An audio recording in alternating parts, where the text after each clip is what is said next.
FNRad is presented by Flojoy water, which is purified by granite rocks. Flojoy, a true gift of nature, and Chris Roach. And Essential Toothpaste Tablets, travel-ready, eco-friendly toothpaste your taste buds will enjoy. Wired Snowboards factory in Vancouver builds high-quality custom snowboards for about the same price as other brands' regular boards. I've created several one-of-a-kind wired customs, including a Chase 162 that's seen hundreds of my best powder days. Get yourself a game-changing snowboard and join the Wired team with Devin Walsh, Sasha Daly, and many others. Wired Snowboards. For more information, go to wiredsnowboards.com. Fixed bindings are FNRad. The comfort, performance, and quality of fixed bindings stokes me out every time I snowboard. Their commitment to making bindings that work amazingly and give you no issues puts Fix ahead of other binding brands. It's just that simple. Buy Fix bindings at an authorized dealer or go to fixbindingco.com. Bluebird Coffee Tuning and Rentals in Squamish is the coolest new stop on your way to Whistler. Bluebird offers quality board tunes using state-of-the-art equipment, premium rentals for every level of rider with demos of Burton step-ons, and award-winning coffee and incredible smoothies. For a blend of expert knowledge, convenience, and lots of charm, stop by Bluebird in Squamish and get your board tuned at the newest mandatory stop on your way to Whistler. Pro Standard makes the grill mount the best mount for your Insta360 GoPro or DJI camera. It's a heat-moldable mouth mount, tripod, hand grip, hook mount, bottle mount, wall mount, clamp mount, glove mount, and shoe mount, designed by snowboard legend Ken Ochenbach to get you the perfect angle for snowboarding, surfing, biking, and it'll replace 90% of your other mounts.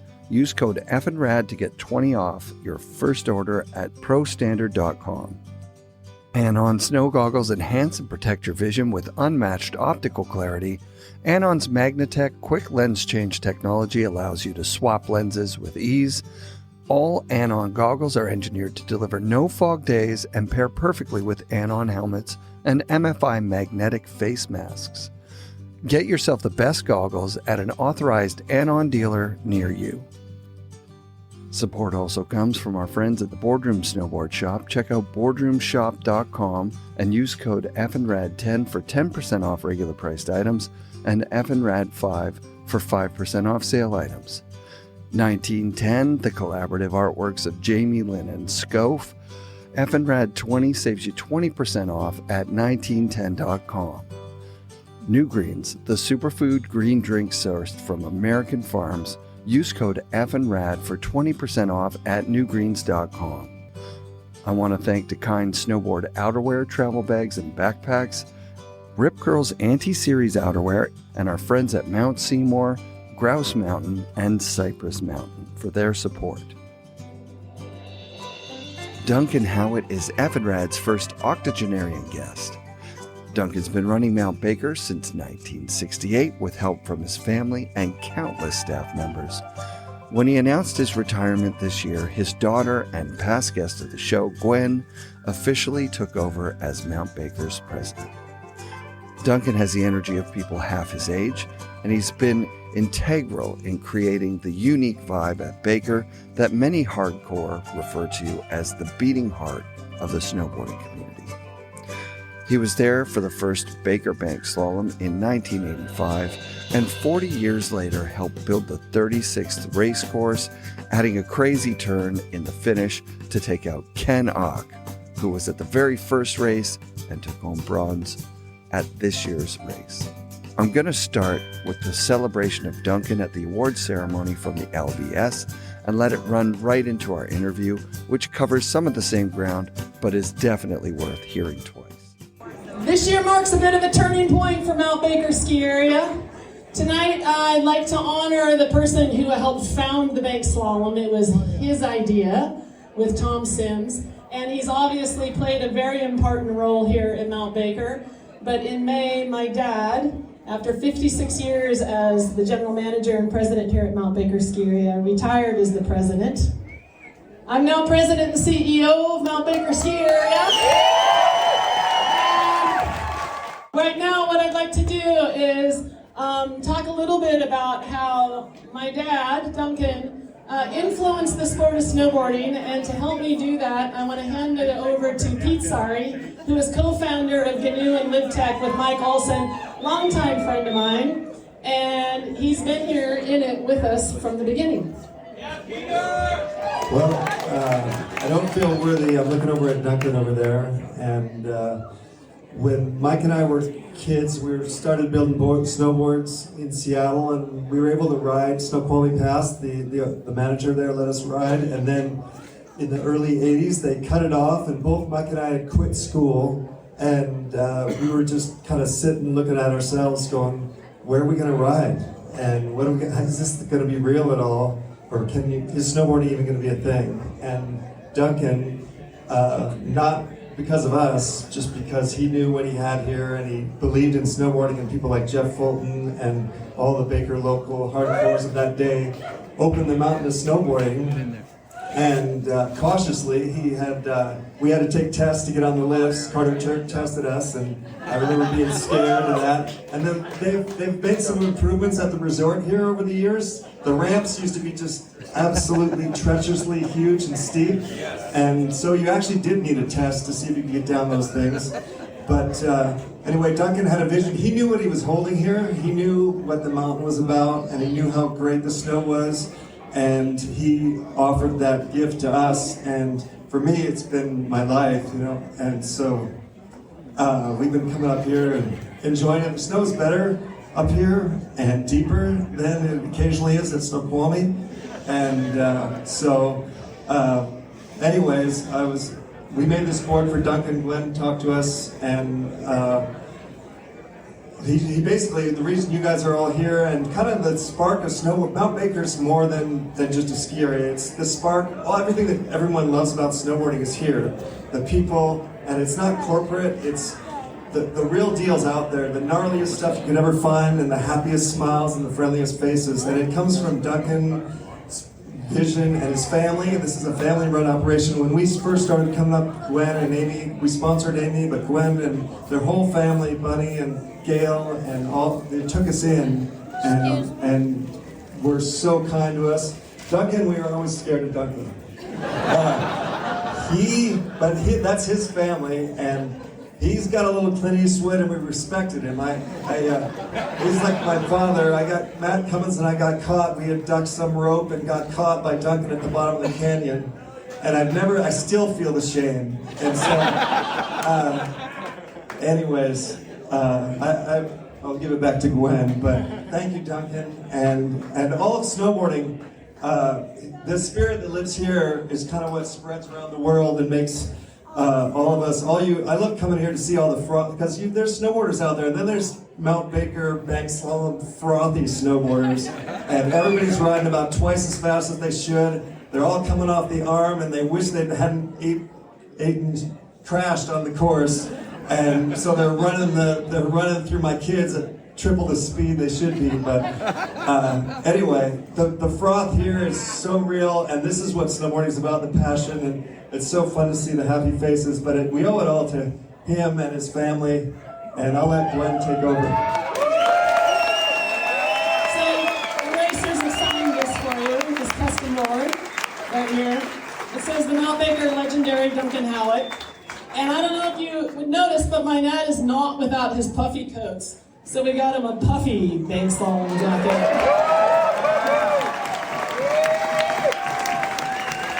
I mean, I hate to have you take that one off to put this on. See, and they usually do come with duct tape. Every one of them comes with duct tape. And now we have 2 other puffies. Amy, come on up.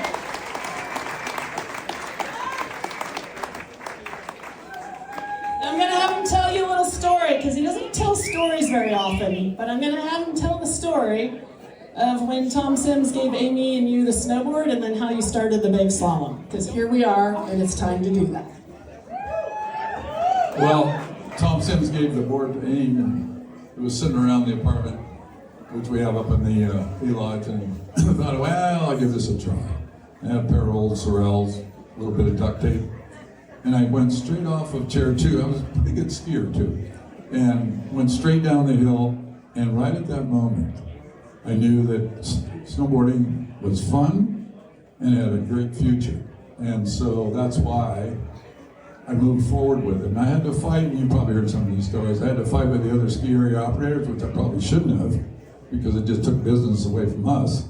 But in our Pacific Northwest Ski Area Association meetings with Snoqualmie and Crystal and Stevens and everybody, I said, hey, you guys, snowboarding is really fun, you know?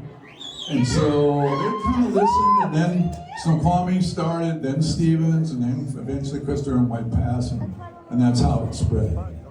But, you know, there's been a lot of talk about the past and the story and everything else, but I'm kind of looking toward, as old as I am, looking towards the future for snowboarding.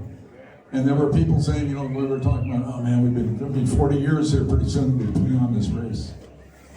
But that, it will keep going, and that I see a good, brighter future for snowboarding and people involved in it. I see so many parents now with little guys, people about this tall out there on snowboard, almost more than skis.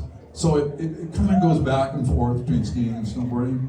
And I see with the board sports that are going on in the water, whether it's foiling, e-foiling, wing foiling, whatever, that surfing, that's transferring more now to, I think, to snowboarding also. So another thing was, I built that last turn, you can thank me for that, and the walls. But I mainly did that to put Ken Achenbach over the B-net. And I just happened to be standing there today, and I was doing a little video filming, and I happened to get someone else that went through the B-net, and you can hear the yells and the screams. And so we may ought to post that on probably on the website. Anyway, so a couple things to remember, of course. If you die with good knees, it's a waste.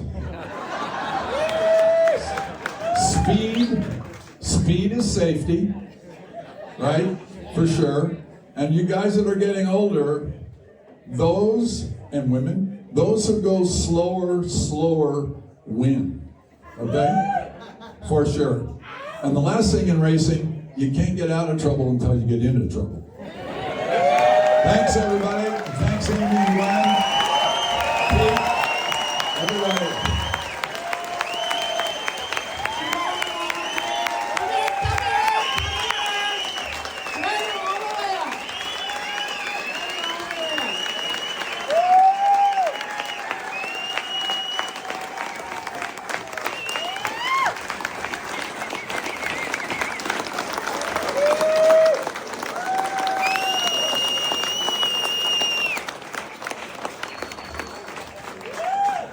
I will add real quick, he came up on Monday, brought the snowcat out, and he kept convincing me that that finish turn wasn't big enough. And I was like, I don't know, those rollers are pretty big. Anyway, good stuff, good stuff. We've had, what, 2 or 3 that because of either weather or COVID that we had to cancel. Yeah. But, you know, it's still running on. So, in fact, Glenn was just talking about, somebody was saying the top lift shack or the top start shack needs to be replaced. And everybody, oh, you can't do that. You can't replace it. Yeah. So we're thinking, well, when that wears out and the timing wears out, you know, we make it to the 40th and then do we quit? Wow. I don't know. That's interesting Yeah. because like with the show, I've done it 10 years and people are like, are you doing year 11? And I'm like, I don't know. I don't know. Right. Who knows? It's been a really fun journey getting here. So I've always been an enthusiast, and I moved out to Vancouver, Canada in 1993. And that was the first season I came to Baker, 93, 94. It was a little bit different. The twin chairs going up. Yeah. Chair 8 was brand new, I think. Right, brand new, and so was the lodge. Yeah, and White Salmon. Yeah. That's right. Was brand new. Yeah. But so I didn't know what it was like before. Well, the lodge, of course, there was nothing here. We did the parking lot down here, and no lodge, no chair 8, but it was the old original chair 7, and we sold tickets where out of where the aid room is. Oh, We had no restrooms, but we had Santa cans inside the maintenance building for heat. It's insane. Yeah, that was it. That's unreal. Well, I'm going to skip the first part of you getting to Mount Baker. I know that's an amazing story, but if we're short for time, let's do how does Tom Sims and the very first Baker Banked Slalom happen? Well, it wasn't a bank slalom. They came to me. Tom had called. Of course, he was from California, and there was a couple local guys from Mount Vernon, and the guy from Seattle who died of cancer not too long ago. They said, "Well, your only place is allowing snowboarding." And we were the only one, and I just was trying it. Yeah, See how it intermixed with skiers and all that. And they said, "We really want to do a race." So they said, "Yeah, we'll just do a slalom race." I said, "Is that what snowboards are really all about? Is just like skiing?" I said, "Oh, that's not kind of what you guys are, And even then, all they had was sorels and they had crummy bindings, and but they were good. Good. I said, "Well, you know what? The first time, and I also, because of the intermix of skiers and snowboarders, I decided to have it on Super Bowl Sunday." But I figured, well, everybody's out, watching the Super Bowl, so it, won't impact anything. That was because it was not a busy weekend for you, so you gave the least busy weekend. Right. To those guys. I never thought about that. Yep. So the first time I said, well, we were just beginning to understand what happened. Nobody knew what a half pipe was. They didn't exist. There was no terminology really at that point. Right. So we went over and did it in the chute under chair one. And Yep. at first I was going to set the course up. We went all the way down the chute, which is really hairy. Oh, right? It's insane. Yeah. Yeah. So we only ran it to where it dropped off basically into the cliff. Yeah. So that was our first course. And I'll never forget, Palmer showed up with Tom, and he was just a little kid. And he had a hat with a beanie tail on it that was like 8 feet long. No, come on. Yeah. That's amazing. So that was how we first, and then, so we had that first race, and it was, the guys loved it, but it was kind of tough there in the chute and short, very short. So as things evolved later that year and the start of the following, I kind of really analyzed what our natural kind of half pipe. We just said, oh, that looks like it could really work. Yeah. And so the next year, we moved it there. And so... Was Tom still involved at that point? He was helping promote it. But he wasn't like physically on hill building or anything like that? Not so much, but he was racing. Yeah. Big Yeah, time. he wanted to win. Yeah. Oh, yeah. Actually, famously, the second year, he didn't bring Palmer. And he said, I'm not paying for you to go. Because Tom wanted to win. Right. Yeah. And so Palmer paid his own way and got up here and won. Yeah, right. So Tom then gave us a kind of a little split-tailed snowboard, a little short thing, about like so tall. And my daughter Amy started snowboarding. She didn't like skiing particularly. She would kind of sit in the apartment. And anyway, so she decided to give this a go, and she was a natural. And she went on to, win a World Cup and on covers of magazines and did all that stuff. Well, then one day she said, Dad, you ought to give this thing a try. And so I got a pair of sorels and went down chair 2, or what they call Heather Cliff, which is over on the other side, which is not a cliff. And I could tell right then that it could be really fun. And I was also a member of the Washington State Ski Operators, Pacific Northwest Ski Operators Association. And we met in Seattle once every other month just to discuss ski area business and issues and all those kind of things. And I told these guys, and nobody was allowing it. I said, you know what? The one thing about this snowboarding is that you guys haven't done it, but I have. And I can determine and know that it's fun. It really can be fun, particularly in soft snow. So not too long after that, I think Snoqualmie Webb Moffitt up there, they started doing it. And at the same time we were running, you had to be certified. I have a picture on my phone that I rode up a chairlift on Monday with a guy who really was here for opening day of the first day they allowed snowboarding here. The very, very first day. So you had to, if you wanted to go beyond, That's chair, his pass. yeah, Look at that. That's it. Isn't that unreal? If you wanted to go beyond chair 2 or 3, just the little beginner chairs, you needed to pass this test. Yeah. And the test was, and Carter Turk was kind of one of the examiners. So to I love speak. it. I love it. So you had to come down border, which is a decent run, and you had to demonstrate, first of all, you could get on and off the lift competently, and you could turn and stop. Yep. Either way. Yeah. That's what you had to demo. Well, so that went on pretty well, and it was working good, and everybody got their, they'd lose their card, they'd lose their pass, they'd lose, all kinds of things. But pretty soon we were up to over 1,000 and that we certified. How many is that in the first year, or is that's after? That was going into the second year. Finally, I said, wow, we can't keep this up. Yeah, yeah. And so we didn't. So you could just go. Now you can snowboard.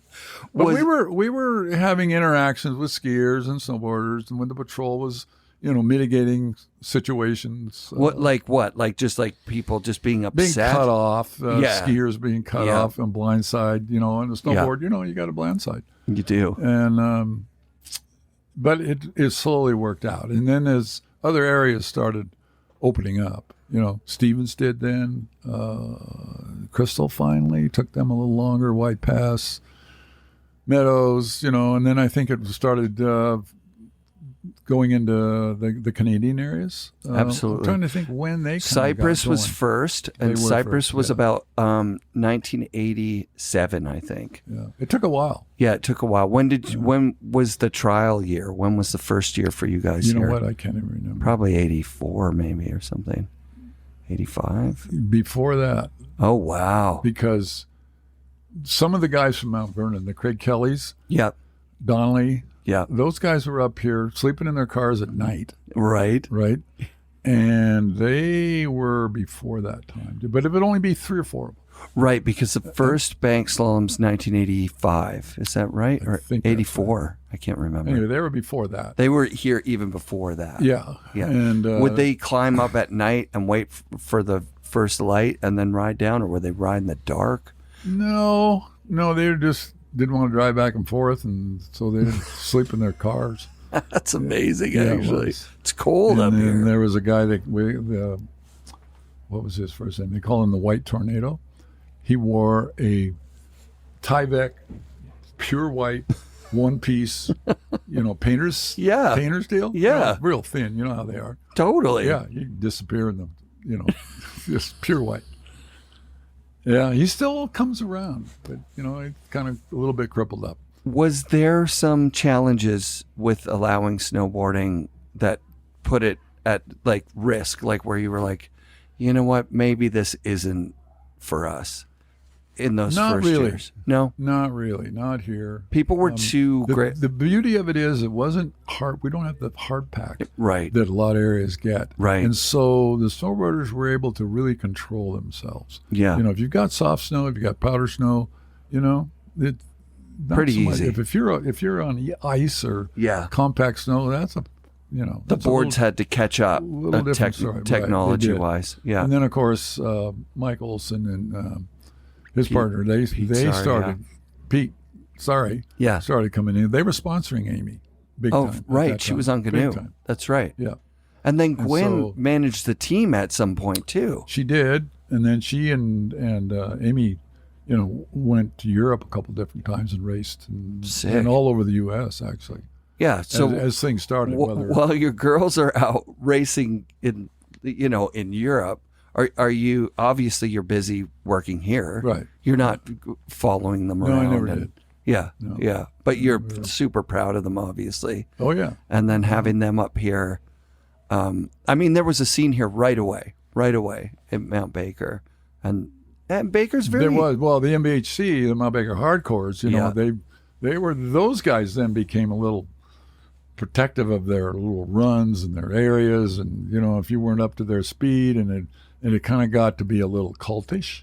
Okay. Yeah. Right? Yeah. Because they were really good. Yes. And people that would come here, and these guys wouldn't necessarily, to start with, give them the time of day because they couldn't do willows, or they couldn't do, fly on the wall, or they couldn't do these areas where these guys.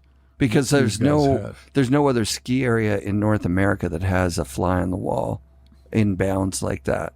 It's just, that's so steep. Oh, it's not even a run. You're dropping from pillow to pillow. It's unbelievable. Yeah, right. Yeah. So the access to the backcountry when I first came here was pretty much a free-for-all. If you wanted to go and hike, you could just go and hike. It was that way. I was getting a little, didn't think it was such a good deal. But then we had the Valentine's Day slide off of the arm. Yeah. And it was a guy from Montreal. He was buried and died. And there were two of them, 2 or 3. That died in that slide. Oh, wow. What was the crown like? Just 10, massive? 10 foot crown. 10 feet. Massive amount of snow. Absolutely unreal. Yeah. It's so scary. Oh, so scary. It blew all the way down Rumble Gully, over the edge, Oh, taking out trees, the whole deal. so much snow. Oh, yeah. So then we got thinking about it, and Gwen and I put the ideas together about, what real control do we have? We can't stop people from accessing the national park or the Forest Service land. It belongs to everybody. You can stop anywhere you're driving up the highway in Forest Service land. When you get out and jump off a cliff, help yourself. Yep. Nobody's going to stop you. Same thing kind of exists here. So our only control was that if you didn't have a partner and have a transceiver and have a shovel, and we're coming back into the area, and we're just out there by yourself or not to have the equipment, then we'd pull your ticket and send you home. Yep. So everybody learned that lesson pretty quick. Really fast. Yeah. Yeah, I remember the year that it changed. Maybe I didn't come up right away, but... So, even inbounds one day, and this only happened maybe twice, the guys, it was so deep that people we allowed up on Pandome on Chair 6 was that you had to have a transceiver. This is in area. Yeah. Shovel probe partner. And we were right there in the line checking every single person. And so many people still to this day come up to me and say, yeah, I was there that day. And it worked because those people are experienced. They know the area. They know what the conditions are. Yeah. Whereas you just get somebody off the street. Yeah, I can do that. I can snowboard that. They're out there by themselves in 50 inches of new snow. You fall down. You fall down, you might not get up. It's true. Right. Tree wells. Oh, tree little wells. and So the 98, 99 season, actually, I remember talking with Gwen about this and being like, nothing could possibly top that because in my lifetime, that was like 5 seasons of snowfall in one. Oh, it just went forever. Yeah, it did. But she said that when you saw that season, you're like, I'm not sure it's the deepest it's ever been. Like that you'd seen one maybe years and years before. Well, the snowpack. Yeah. The thing with this one this year is it snowed a foot every day. It was more than 20 days straight. Yeah, almost all of February. Yeah. It rained in Vancouver. It rained for 40 days and 40 nights. Well, I keep saying exactly 40 days and 40 nights. It was insane. Yeah. And it was just stacking up. They kept saying that the temperatures were going to warm up and it was going to rain to the top. And it just never did. It just kept going. No. That was a year. Of course, that day that the big slide was, it finally cleared off that day, just that particular day. Yeah. And then it went back to snowing again. But everybody thinks, it's clear and sunny, it must be safe. Yeah. And it's not. Yeah. And not right safe, it's worse. Yeah. And so it just, the whole thing released. That's just so scary. Yeah. Well, you've been buried up in that same run. Is that correct? No, I got buried underneath Chair 1 once. Chair 1. When me and the Forest Service snow ranger used to do all the avalanche control. You guys did it. We did. There was no Pro Patrol. No. It was just you and a 68. Ranger. 1968. Oh my Yeah. God, that's hard to even So I barely believe. got out of that one. And then there was another one where I was on a cornice on the backside of chair 1 that broke off on me. So back into the canyon. Back into Gunner's Bowl. Yep. And it broke off, and I probably fell, I don't know, not terribly far, 20 feet into It's scary the as hell. debris that's coming Yeah. with you. Yeah, the big and you chunks go, of. you go under, you come out, you go Oh. under, you come out, Yeah. kind of deal. So, yeah. Yeah, I think that's one of the things that there's like a perfect storm, pardon the pun, at Baker. Like, you're an enthusiast that's running this place. So you're not doing it purely for a dollars and cents equation. From my perspective, I don't know, I might be just making that up, but the vibe at Baker, the way it's set up, is it's well laid out, and I mean, there's just so much terrain. They only opened Gunner's Bowl today, right? Like it was closed Yesterday at noon. from the storm stopped 3 days ago. They didn't feel like, we were trying to maybe bring in a helicopter Yep. to drop some info, but Yep. they never had the clearance to do it. So you actually did avalanche clearing, and you physically skied, Yeah. I've seen the photo down at the office. You got in the air. You weren't. Yeah. A lot of the original helicopter avalanche control work started here. Started here. Yeah, because I had a helicopter and Wait, did a lot what? of flying. Yeah, I did a lot of flying.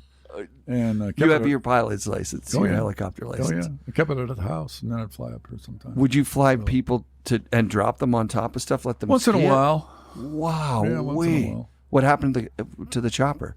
Oh, finally, I'd scared myself enough that it's time to sell it. Yeah. So I did. Yeah, because they're That was dangerous good. as hell. Yeah, well, They're it's more the wild. pilot. Okay. But then, of course, there's a lot of gears that can blow up. Yeah. And so, yeah. You're blowing my mind. We've got nuts. funny stories, like when we were using big Boeing Vertals, like the Chinook, to lift some of the towers and stuff. Yeah. And one time we had extra time left on the contract, and the pilot says, "Well, do you guys want to, fly around or something?" I said, "Yeah, just a minute." It was a beautiful, clear day. This is in the summer. So we loaded up some sofas, chairs, whiskey, and we flew to the top of Mount Baker, the volcano, No. and set everything on the summit. No. Yeah, Are there photos of that? there is. Oh, wow. And he lifted off and set off to the side. And so there's a picture of us sitting around this table, and the guys are in the sofa with his whiskey on the table, and everybody's got a card in. That's unbelievable. So then we loaded up and flew her back home. And you just did that for fun because you're like, oh, we've got could. extra time. Yeah, we could. We've paid for the chopper. Yeah, right. It's ready to go. Yeah, he was willing to do it. That's really cool. So, yeah. The heli ski operations up in Canada have started, I don't know when, maybe 20, 30 years ago, doing summer, summer trips. Take a canoe summer up hike. to a lake that nobody's ever been to before, Yeah, right? right. Yeah, heli hiking, they call it. Yeah. You're right. Yeah, it's so neat. In fact, the guy that taught me to fly, I was never in the military flying. He taught me about the helicopter, and he taught me how to fly. And I learned flying in the mountains, pinnacle landings, all this kind of stuff. And he pioneered with Wiggly, I think. He was his main guy in getting that whole helicopter operation going. That's amazing. And he was from Bellingham. Oh, that's awesome. Yeah. What? I think he had his wife was Canadian. And so, he was, Brad, what was Brad's last name? Anyway. That's so amazing. Yeah. So, things, the race has gone on, and we have to limit the entries. Since forever, for 20 years. Yeah. If you wanted to open up fully before COVID, I bet we could have had 1,000. Easy. If you could handle it. But if you can handle it, right. You can't. Well, yeah, race day, it's like each person takes up. Yeah. It's even a little too oversubscribed now. I keep telling the girls. Yeah, because the last guy to come down is like the light is waning. Waning. Right? Yeah. And Yeah. So, but they try to accommodate You do as much as you can. as you can. Yeah. I mean, you could make it 2 weeks long, but then everybody that works on it would be so burned out. Yeah, it's being up there and a gatekeeper on Yeah. cold, windy days, and they're sitting there and just getting it all set up and getting the course set and moving stuff around. Of course, then there's other things we add to the race that takes labor and time consuming, like the barbecue going on right now as we speak. Yeah. And but it's part of the thing, and people, they like it. Mount Baker is really unique, right? Like the size and the just the level of and the quality of the terrain. It's compact, Yes. but which is great for snowboarding Absolutely. because you aren't traversing over No forever. traversing. No. Yeah. It's compact and steep, and it's big enough. Yeah. Big enough. And the people that came out of here, your Danos, your Rankwitz, I mean, he was more the past, but like they and Craig, they go to Alaska, and Alaska is like Big Baker. Mm-hmm. Whereas if you grew up in Minnesota and you go to Alaska, Whoa. You're just like, no way, this is going to happen.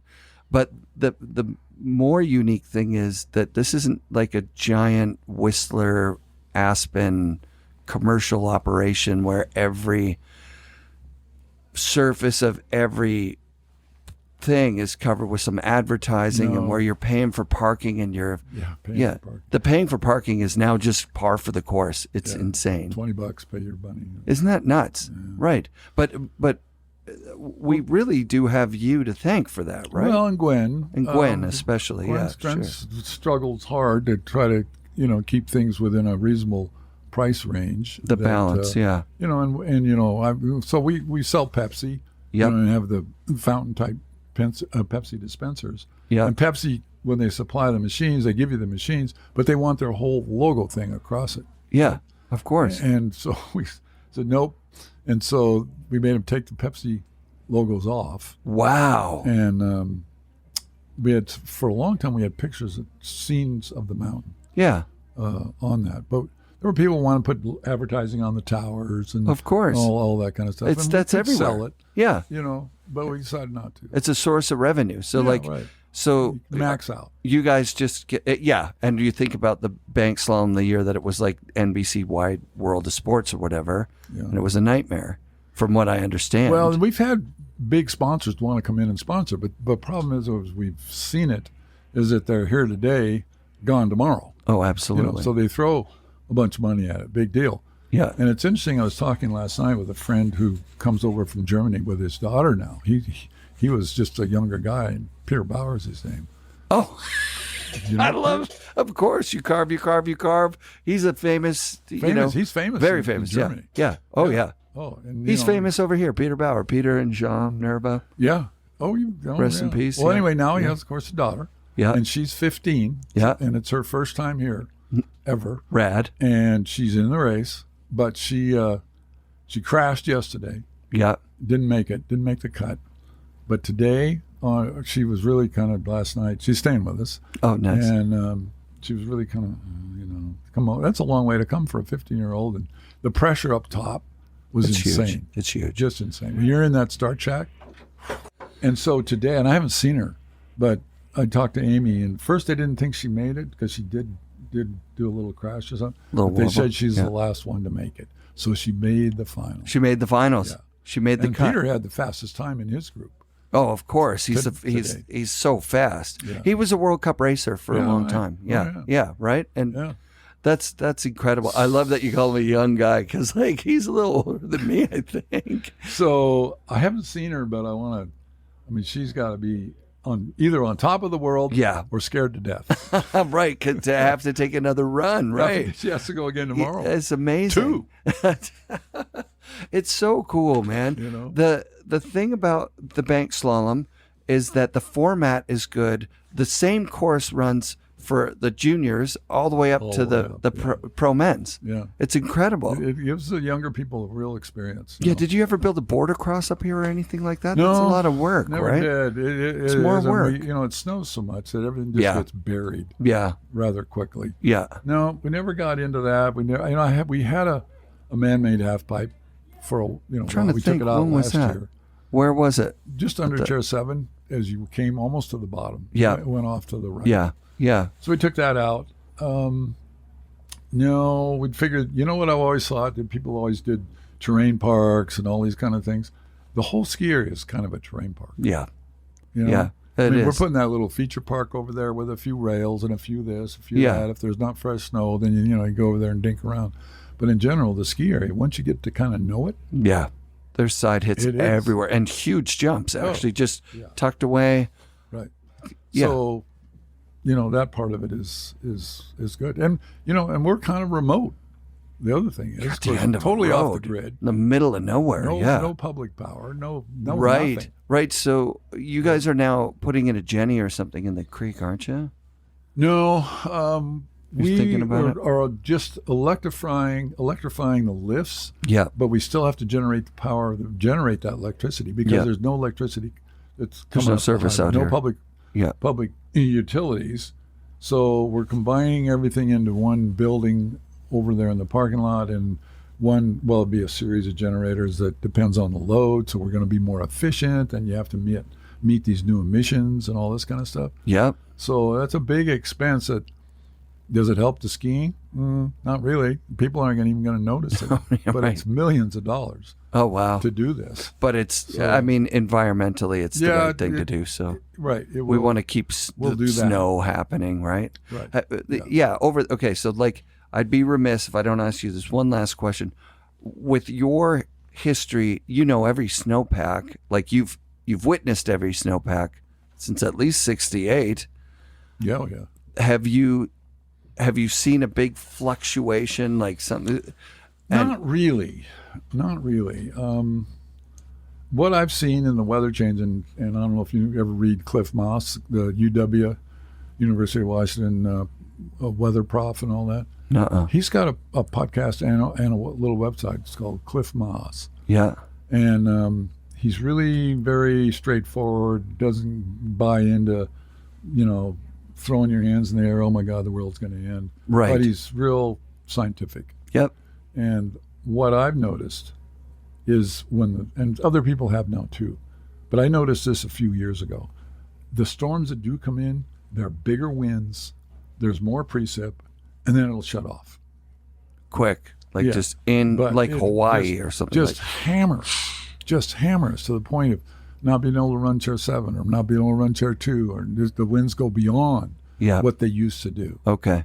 That is what I really notice. And then snowpack has always varied from year to year. It's always doing this. Was there, at some point, someone told me there was like a 4-year, I think that's the El Nino, La Nina thing, a 4-year cycle between Japan and us, that we'd have like a big year, then a normal year, then a small year, then a normal year, big year, normal year. It's all over the place. It's just not, you can't say like, oh, this year's going to be a big year for sure. No. Well, that was a big prediction for this year. Right. So, but it's not. No. Although I can snow 100 inches in March. It just happened. We just got, what did we just get? 50 inches? Yeah, right at. Right. In 3 days or something. Right. Yeah. You can do it. Yep. It happens. It blows and it comes in. So I don't even know. I haven't been watching what's on the horizon, but hopefully we get another one of those. Next weekend, maybe. Yeah, Next weekend. I think that's what I heard, just blowing in the wind. Yeah, right. All right, Duncan, Okay. thanks for doing this. All I right. really appreciate all the hard work that you put in. Well, good. Thanks. I hope it works out. FNRad shout-outs to Duncan Howat and his wife of nearly 50 years, Gail, and their daughters, Gwen and Amy. Thanks for all the love and support for the snowboarding community. Thanks for having the presence of mind to try snowboarding back in 1984 and fast-track the progression by getting snowboarders on chairlifts. Special thanks to all the amazing listeners who came up to me at the event to say that they loved the show, An extra special thanks to Nate for offering me the use of his trailer while down at the LBS, and thanks to Carl and Ashley for doing the same. I really have the best listeners of any podcast out there. Please be sure to come back next week for another episode of the FNRad Snowboard Podcast, presented by Flojoy Water and brought to you by FNRad Productions.